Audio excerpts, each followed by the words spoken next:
Social media के इस युग में हम टिकटॉक, इंस्टाग्राम, यूट्यूब जैसे असंख्य ऐप्स देखते हैं, जहां क्रिएटर्स हर दिन एक नया कॉन्सेप्ट पेश करते हैं और कुछ वीडियोस इतने लोकप्रिय हो जाते हैं कि दूसरे लोग भी उस वीडियोस को कॉपी करना शुरू कर देते हैं। यह एक ट्रेंड बन जाता है या वीडियो को ट्रेंडिंग कहा जाता है। यूट्यूब में एक ट्रेंडिंग सेक्शन है जो एक स्पेसिफिक टाइम पर सबसे लोकप्रिय वीडियोस पेश करता है। यह ट्रेंड आमतौर पर शॉर्ट ड्यूरेशन के लिए रहती है, यानी कुछ दिनों से लेकर कुछ हफ्तों तक। तो यह एक शॉर्ट टर्म ट्रेंड है। इसी तरह शेयर बाजारों में भी ट्रेंड्स होते हैं, जो शॉर्ट टर्म ट्रेंड्स से लेकर मीडियम टर्म ट्रेंड्स और लॉन्ग टर्म ट्रेंड्स तक हो सकते हैं, जो उस टाइम पीरियड के आधार पर होता है जिसके लिए बाजार में ट्रेंड बना रहता है। शेयर बाजार के मामले में एक ट्रेंड एक स्पेसिफिक पीरियड के दौरान बाजार की ओवरऑल डायरेक्शन है। शेयर बाजार में मुख्य रूप से 3 तरह के ट्रेंड्स होते हैं। पहला है अप ट्रेंड, दूसरा है डाउन ट्रेंड और अंत में साइडवेज ट्रेंड है। बाजार की जनरल ट्रेंड को पहचानने के लिए विभिन्न तरीके हैं, लेकिन सबसे लोकप्रिय है चार्ट में प्राइस स्विंग्स की पहचान करके ट्रेंड आइडेंटिफिकेशन के लिए ट्रेंड लाइन का उपयोग करना। और अगले मेथड में इंडिकेटर्स का उपयोग शामिल है, जो moving averages, average directional index आदि हो सकता है। लेकिन हम अपनी चर्चा को केवल पहली मेथड तक ही सीमित रखेंगे। इसका सरल कारण यह है कि यह एक प्राइस एक्शन कोर्स है और इसलिए हम क्लीनर चार्ट्स और मिनिमम कंफ्यूजन्स के साथ ट्रेडिंग करना चाहते हैं। आगे बढ़ने से पहले मुझे एक ऐसी सिचुएशन के बारे में बात करनी चाहिए जहां 3 शेयर बाजार पार्टिसिपेंट्स हों, एक निवेशक, एक स्विंग ट्रेडर और एक इंट्राडे ट्रेडर। अगर मैं उनसे पूछूं कि बाजार का मौजूदा ट्रेंड क्या है, क्या आपको लगता है कि उन सभी का एक ही जवाब होगा? जरूरी नहीं है ना। निवेशक कह सकते हैं कि यह एक बुलिश मार्केट है, जबकि इंट्राडे ट्रेडर कहेंगे कि यह बेरिश ट्रेंड है। यहां तक कि स्विंग ट्रेडर भी कह सकता है कि मार्केट में कोई ट्रेंड नहीं है या बाजार रेंज में है। इस तरह के अलग अलग ओपिनियंस का कारण क्या है? एक ही समय में एक ही चार्ट और शर्तें प्रदान करने पर अलग अलग लोगों के बाजार की ट्रेंड पर अलग अलग विचार क्यों होते हैं? इसका सरल और सीधा उत्तर वह टाइम पीरियड्स है जिसका उपयोग प्रत्येक मार्केट पार्टिसिपेंट अपना एनालिसिस करने के लिए करता है। निवेशक मंथली या ईयरली टाइम फ्रेम पर अपना एनालिसिस कर सकता है, जबकि एक स्विंग ट्रेडर वीकली या डेली टाइम फ्रेम का उपयोग कर सकता है और एक इंट्राडे ट्रेडर के लिए टाइम फ्रेम्स 15 मिनट्स या 5 मिनट्स हो सकती है। इसलिए जैसे जैसे टाइम फ्रेम बदलती है, एनालिसिस बदलता है, वैसे ही बाजार के ट्रेंड पर नजरिया भी बदलता है। यह मेरा पहला निष्कर्ष है। Trends are relative in nature, यानी ट्रेंड्स टाइम फ्रेम पर निर्भर हैं और यह टाइम फ्रेम के साथ बदलता है। बाजार में एक आम कहावत है कि ट्रेंड इज योर फ्रेंड। मैं यह स्पष्ट करने का प्रयास करूंगा कि यह हमारे ट्रेड की सफलता के लिए इंपॉर्टेंट क्यों है। हम शेयर बाजार के प्राइस मूवमेंट्स के 4 अलग अलग फेजेस या स्टेजेस को जानते हैं। आइए अब विस्तार से एनालिसिस करें कि प्राइसेस कैसे चलती है। हम एक रबर बॉल का उदाहरण लेंगे और गेंद को एक बार उछाल देंगे। गेंद आगे आसमान में नहीं उड़ेगी, यह वापस जमीन पर आ जाएगा और वापस ऊपर उछलेगा। इसी तरह बाजार में भी कीमत अनिश्चित काल तक ऊपर या नीचे नहीं चलती है और प्राइसेस में कुछ पॉइंट पर डायरेक्शन चेंजेस होगा। प्राइस ऑसिलेशंस की इस प्रकृति को प्राइस स्विंग्स कहा जाता है। एक विशिष्ट प्राइस स्विंग में एक इंपल्स मूव और एक करेक्टिव मूव शामिल होगी। इंपल्स मूव मजबूत प्राइस एक्शन कैंडलस्टिक्स के साथ एक स्ट्रॉन्ग मूव है, जबकि एक ट्रेंड में करेक्टिव मूव्स आमतौर पर इंपल्स मूव के विपरीत दिशा में कमजोर प्राइस मूव्स होती है। आइए एक एक करके विभिन्न ट्रेंड टाइप्स को लेकर समझते हैं और यह भी सीखें कि एनालिसिस के लिए ट्रेंड लाइन कैसे बनाएं। अप ट्रेंड को बढ़ते डेटा पॉइंट्स द्वारा दर्शाया जाता है, जैसे कि हायर स्विंग हाइज और हायर स्विंग लोज। यहाँ कीमतें इस तरह बढ़ती हैं कि सब स्विंग्स एक रिकॉग्नाइजेबल पैटर्न बनाते हुए ऊपर की ओर बढ़ते हैं। एक अपर ट्रेंड के दौरान इंपल्स मूव कई मजबूत बुलिश कैंडलस्टिक्स के साथ एक मजबूत अप मूव है, जो पिछले हाइज की तुलना में हायर हाई बनाती है। इंपल्स मूव के बाद ओवरऑल बुलिश ट्रेंड के विपरीत दिशा में एक करेक्टिव मूव होता है। करेक्टिव मूव में आमतौर पर कम संख्या में कमजोर कैंडलस्टिक्स शामिल होते हैं जो लोअर प्राइसेस बनाते हैं, लेकिन यह लोअर प्राइसेस पिछले लोज की तुलना में अधिक है। करेक्टिव मूव आमतौर पर कुछ ट्रेडर्स द्वारा प्रॉफिट बुकिंग के कारण होता है। As a rule of thumb, एक ट्रेंड को एक अप ट्रेंड के रूप में तभी माना जा सकता है जब कीमत ने कम से कम 2 स्विंग्स ऊपर की ओर बना हो और तीसरे स्विंग के बाद ही ट्रेंड कंफर्म होता है। सभी हायर लोज का पता लगाने के बाद हमें केवल एक लाइन खींचना है जो सभी स्विंग लोज या हायर लोज को जोड़ती है जिन्हें हमने मार्क किया है। यह लाइन जो हाई लोज की एक श्रृंखला को जोड़ती है, भविष्य के प्राइस मूवमेंट्स के लिए एक सपोर्ट लेवल बनाती है, इसे अप ट्रेंड लाइन कहा जाता है।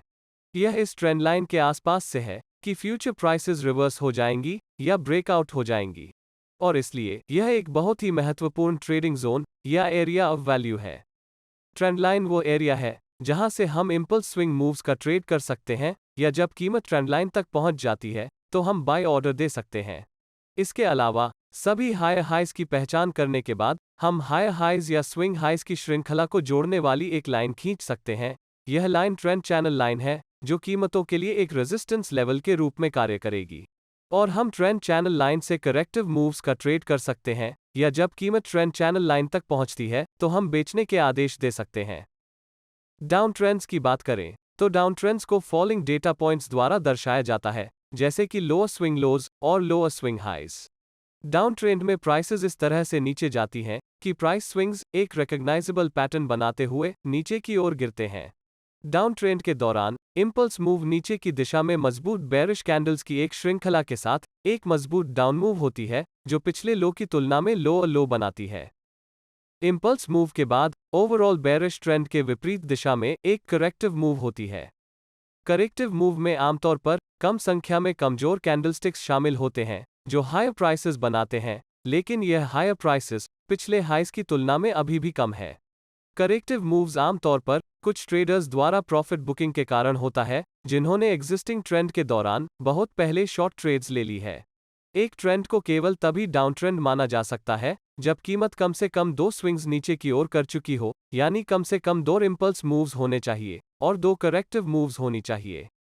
अब हमारे द्वारा मार्क किए गए सभी स्विंग हाइज या लोअर हाइज को जोड़ने वाली एक ट्रेंड लाइन बनाएं।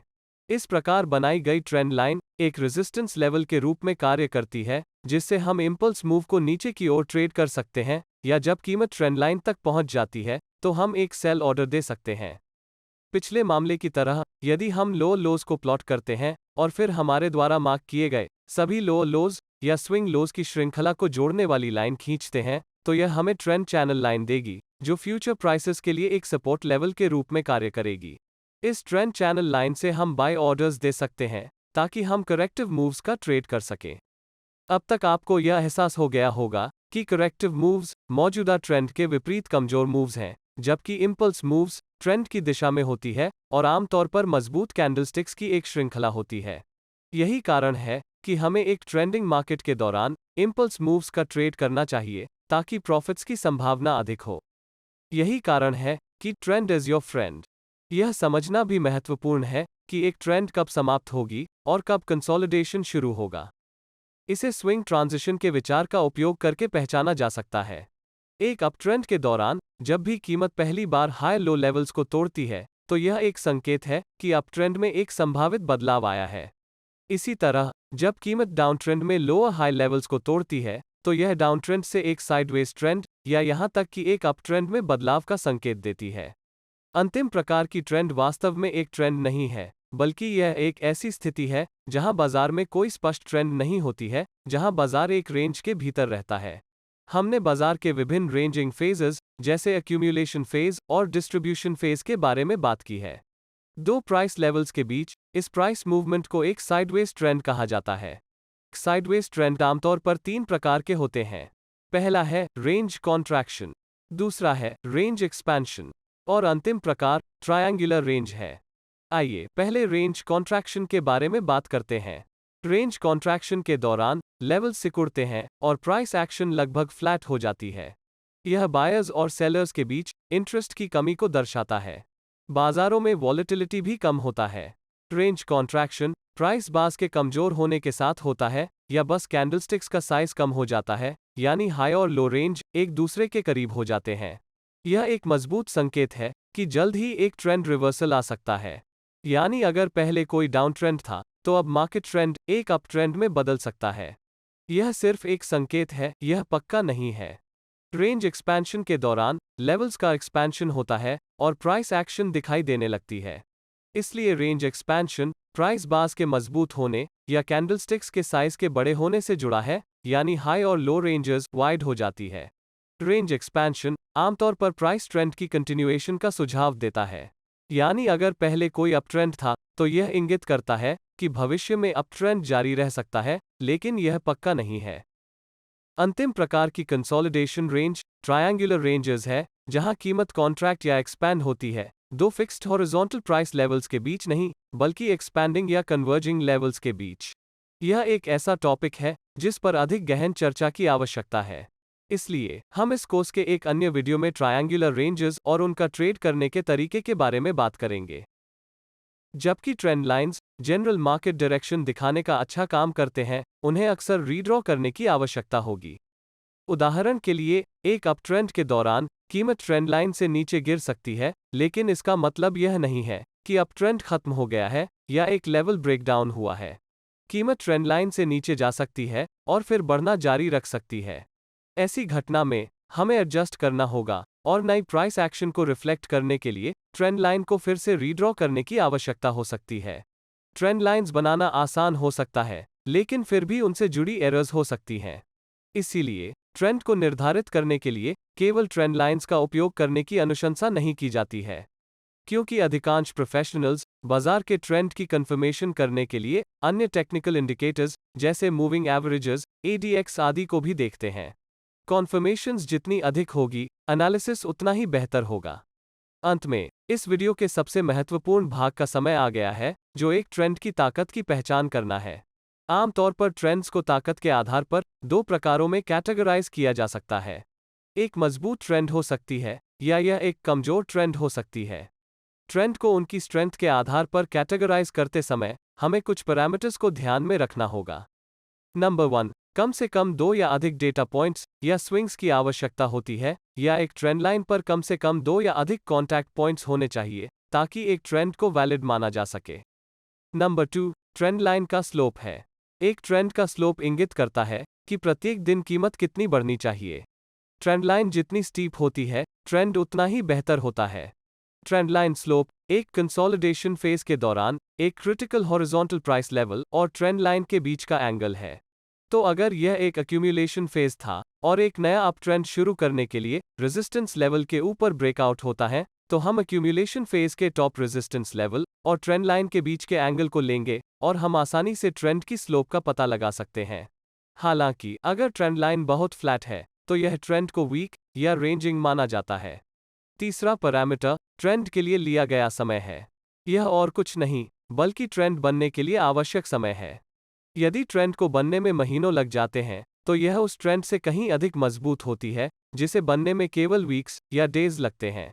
इसलिए किसी ट्रेंड को बनने में जितना अधिक समय लगता है, वह उतनी ही मजबूत होती है। हम ड्यूरेशन के आधार पर भी ट्रेंड को कैटेगराइज कर सकते हैं। यह एक शॉर्ट टर्म ट्रेंड से लेकर एक इंटरमीडिएट ट्रेंड और एक लॉन्ग टर्म ट्रेंड तक हो सकते हैं। एक ट्रेंड जितनी अधिक समय तक बनी रहती है, उसका इंपॉर्टेंस उतना ही अधिक होता है। तो किसी विशेष ट्रेंड की स्ट्रेंथ या इंपॉर्टेंस की पहचान करने के लिए ये कुछ पैरामीटर्स हैं। आशा है कि आपने इस वीडियो में कुछ नया सीखा होगा। कृपया वीडियो को लाइक करें, चैनल को सब्सक्राइब करना न भूलें और बेल आइकॉन को अनेबल करें ताकि आप आने वाले वीडियोस को मिस न करें। मैं आप लोगों से अगले वीडियो में मिलूंगा।